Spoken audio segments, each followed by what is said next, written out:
So the only engine I've ever removed before was from the Beetle. I've never removed an engine with the cherry picker, and I'm about to do it by myself. So have fun watching me struggle with this and trying to do it with the ledge that drops down from my garage floor about 1.5 feet in front of the frame rails. So watch me fumble around with this, and that'll be it for today.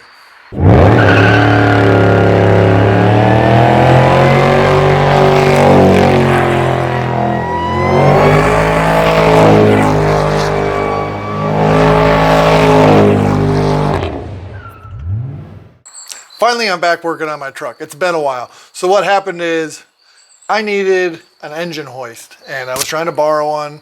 And when it comes to borrowing an engine hoist, people that I know that have them are using them. So finally I just said, fuck it, I'm gonna stop waiting to borrow one. And I went to Harbor Freight and I got one because they have pretty good reviews. And I got the 1 ton, not the 2 ton, because I couldn't find the 2 ton anywhere close. And I still had to drive an hour for the 1 ton. So anyways, I found an Explorer rear end. I was supposed to go pick it up today. So I went and got the hoist yesterday so I could use the hoist to help me get the rear end out of the truck that I was gonna rent to go pick it up.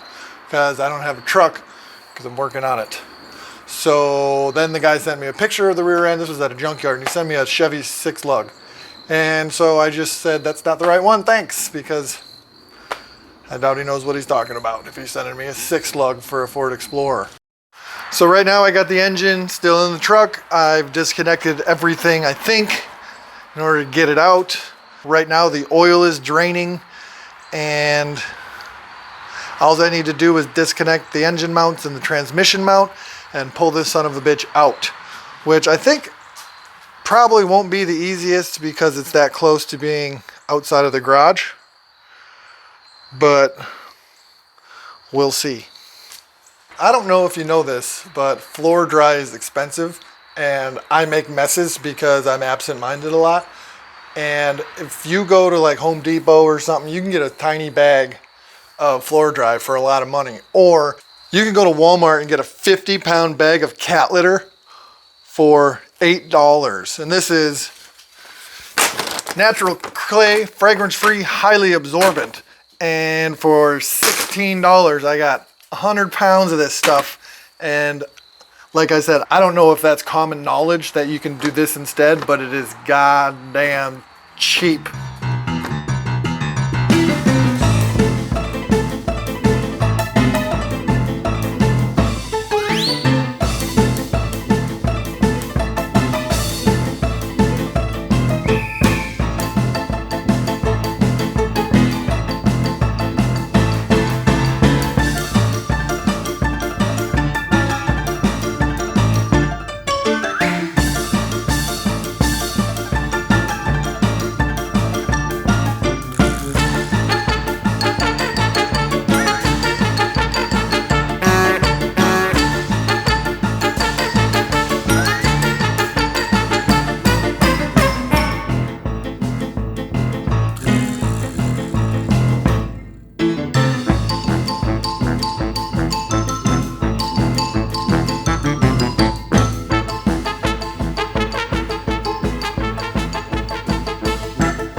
That was fun. It wasn't really too hard. A good learning experience.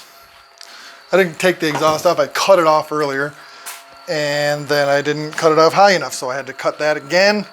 When I took the drive shaft off, the transmission fluid was leaking out of the back, which I didn't expect because I've never done that before, because it's got a slip yoke in there. So I looked for a drain plug on the pan, and there is no drain plug on the oil pan for the transmission. So I made a huge mess again, taking it out. Oh well. Good thing I bought that giant ass thing of kitty litter. Good thing I bought 2 of those giant ass things of kitty litter. The engine is now out. I'm going to sell it for as much as I paid for the Holley carburetor. So buy this carburetor, get the engine and transmission free. If you need one, hit me up. $500 for the whole thing. It runs, as you can see in my other video, but it does need rebuilding. It doesn't have very good compression, and the timing chains and gears need to be swapped, which I do have those, so that's good. And that's it. I took an engine out for the first time and I'm really happy about it. It was pretty fun. I like doing stuff like that. Now I got to take all this out. So I'm keeping the frame, obviously. I don't know if I can reuse my steering column with this big ass power steering dealio on it. I highly doubt I can. I still got to look into that and ask about it. I can use the heater hoses with the heater core on the new engine so I can still have heat. I'm not going to do air conditioning. Got to cut this out, got to cut that out, got to take the engine mounts off. I could probably keep that cross member. I'm getting rid of that cross member. Cool, man. I think the next video I think is going to be pretty fun because I'm just going to strip this frame, clean it up. It doesn't seem like there's any rot on it. Like there's just, it's not going to hurt me, you know, where the core support hooks up to.